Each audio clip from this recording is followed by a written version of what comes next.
नमस्कार, मैं हूं सुरभि बटेवरा। आप देख रहे हैं वेब दुनिया। आज के इस खास कार्यक्रम में आप सभी का बहुत बहुत स्वागत है। हेल्थ के इस विशेष कार्यक्रम में आज हम आपको कुछ ऐसे चीजों के बारे में बताने जा रहे हैं जिसके बारे में सभी को जानना बहुत जरूरी है, ताकि इमरजेंसी में या किसी भी आपदा की स्थिति में किसी भी इंसान की मदद की जा सके।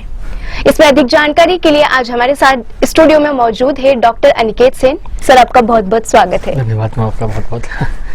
सर, जैसे कोई अभी आपदा भी बहुत ज्यादा आ रही है, हर जगह फ्लड, साइक्लोन या फिर बिल्डिंग कोलैप्स जैसी समस्याएं हर जगह हो रही है। बिल्कुल, बिल्कुल। तो सर, इस तरह की आपदाओं में कैसे बच सकते हैं? बिल्कुल, सभी को मेरा बहुत बहुत नमस्कार।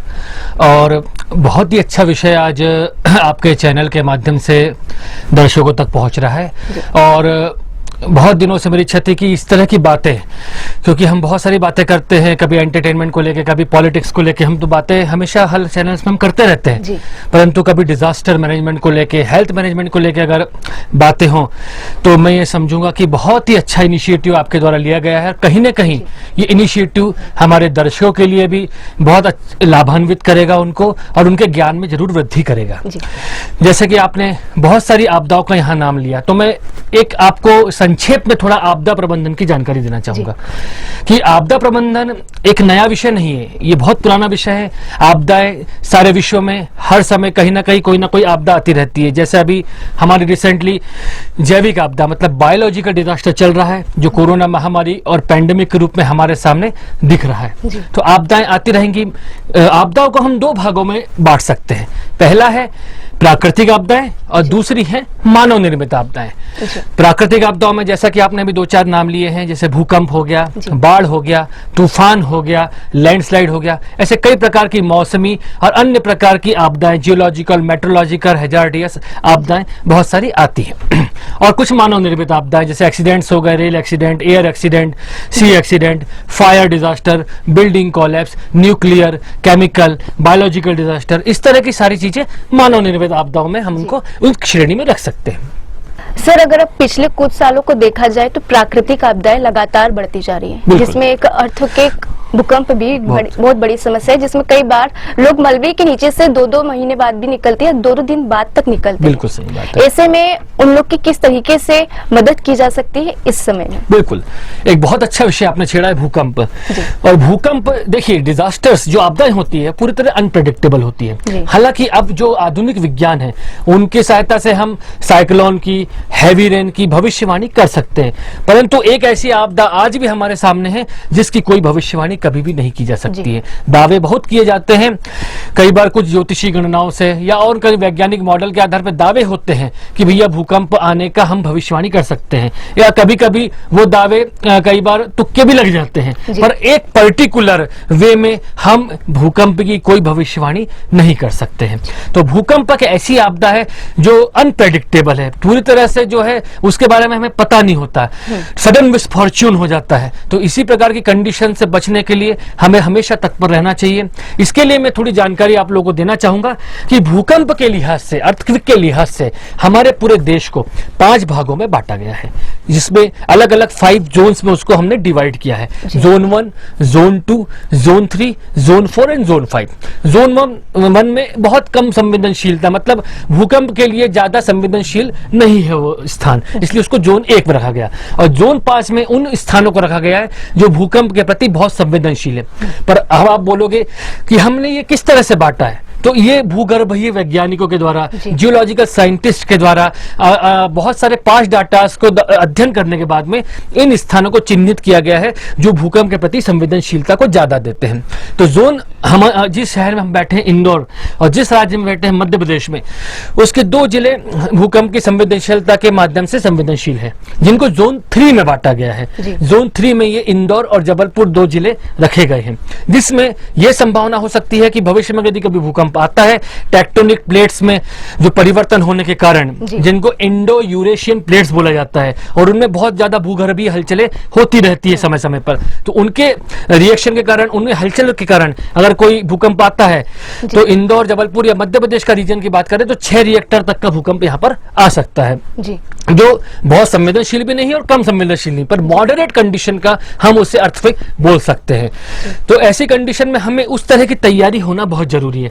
वहां की बिल्डिंग से इतनी मजबूत होना चाहिए कि रेट्रोफिलिंग मटेरियल्स की बिल्डिंग, अर्थक्वेक रेजिस्टेंस मटेरियल की बिल्डिंग होनी चाहिए जो भूकंप के प्रति प्रतिरोधक क्षमता को बढ़ा सके। परंतु मैं एक आप लोग को देना चाहता हूं इसमें जानकारी कि भूकंप से कभी किसी की मृत्यु नहीं होती है। भूकंप के कारण जो डेब्रिस, जो मलबा हमारे शरीर पर गिरता है, जो हमारे ऊपर गिरता है, उसके कारण मृत्यु की संभावना है, जो इंजरी होती है उसके कारण बढ़ जाती है।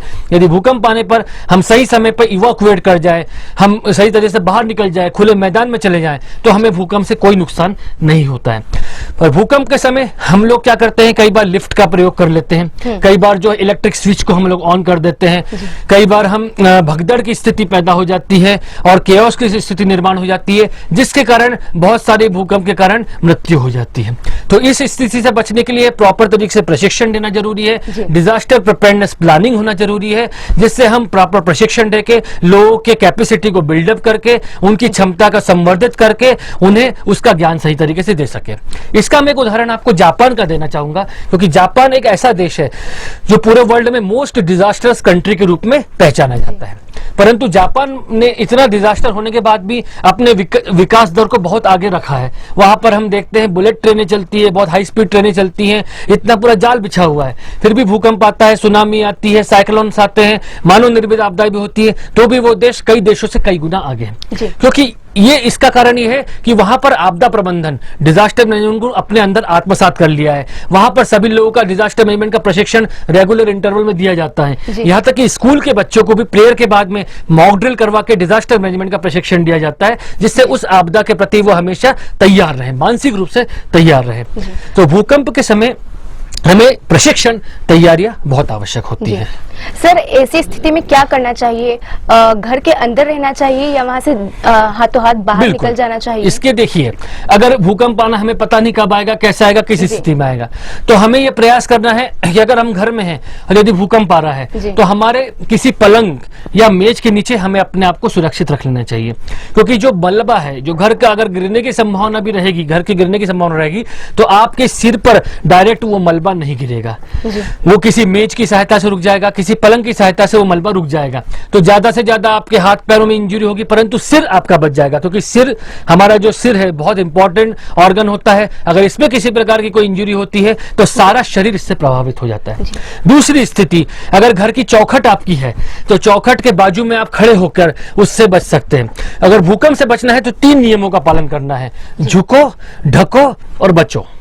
झुकना है, अपने आप को ढकना है और बचना है। ठीक है, किसी भी चीज के नीचे जाके आप झुक जाइए, वहां पर अपने आप को ढक लीजिए और अपने आप को बचा लीजिए। ठीक है, या किसी ऑब्जेक्ट को अपने सर पर रख लीजिए, जिससे जो डेब्रिस है, जो मलबा है, तो वो आपके ऊपर सीधे नहीं गिरेगा। और यदि हो सके तो घर के बाहर निकलकर आप खुले मैदान में चले जाएं, जिससे भूकंप से आपके बचने की संभावनाएं और बढ़ जाएंगी। और इस समय लिफ्ट का प्रयोग ना करें, सीढ़ी का प्रयोग करें और किसी भी प्रकार के इलेक्ट्रॉनिक उपकरणों का उपयोग इस समय ना करें। जी सर, अगर ऐसी स्थिति में कभी अगर कोई नीचे दब जाता है या मलबे से फिर उन्हें बाहर निकाला जाता है और एम्बुलेंस वगैरह, कुछ गाड़ी वगैरह अगर वहां उस समय तक अवेलेबल नहीं हो पाती है, तो ऐसे में क्या करना चाहिए? देखिए, भूकंप के समय कई चमत्कार भी हमें देखने को मिले हैं। जैसे मैं एक वियतनाम का उदाहरण दूं, वहां जब भूकंप आया था तो कई 7 या 8 दिनों बाद एक बच्ची सही सलामत बाहर निकल गई थी। तो यही चीज हमें करना है कि अगर भूकंप से घर गिरने की संभावना बढ़ जाए तो हमें किसी के ऑब्जेक्ट का सहारा लेके उसके नीचे ही रहना है। और यदि ऑक्सीजन लेवल मिलती रहेगी तो बचने की संभावना हमारी बढ़ेगी। परंतु इसमें एक टेक्निक का यूज करते हैं, इसको इंसल्ट मार्किंग टेक्निक बोलते हैं, जो रेस्क्यू टीम इसका जनरली यूज करती है। जो भूकंप के समय कोई मलबे में दबे रहते हैं तो वो सही तरीके से उन पर सूचनाएं पहुंचाने के लिए इंसल्ट मार्किंग टेक्निक का उपयोग किया जाता है, जो रेस्क्यू टीम के द्वारा जनरली किया जाता है। परंतु अगर फिर भी हम अगर मलबे में दबे हुए हैं तो हमें ये कोशिश करना है कि ऑक्सीजन लेवल हमारे पास आते रहे। ये हमें कोशिश करते रहना है, स्वयं से कोशिश करते रहना है और आवाज हमें जोर जोर से लगाती रहनी है कि भाई कोई अगर आसपास बचाने के लिए अगर मौजूद हो व्यक्ति, रेस्क्यू टीम हो, तो हमारी आवाज उस तक आसानी से पहुंच जाए। तो इसकी कोशिश हमें हमेशा करते रहना है। किसी अगर कोई हमारे पास कोई ऑब्जेक्ट नहीं है तो हमें जोर से हिलाने की कोशिश करना है, जिससे हलचल होने के बाद कोई हमें वहां पर देख सके और हमारी जान बचाने के लिए वहां पर आ सके। जी सर, अगर देखा जाए तो सड़क दुर्घटना के मामले में लगातार बढ़ोतरी हो रही है। बिल्कुल।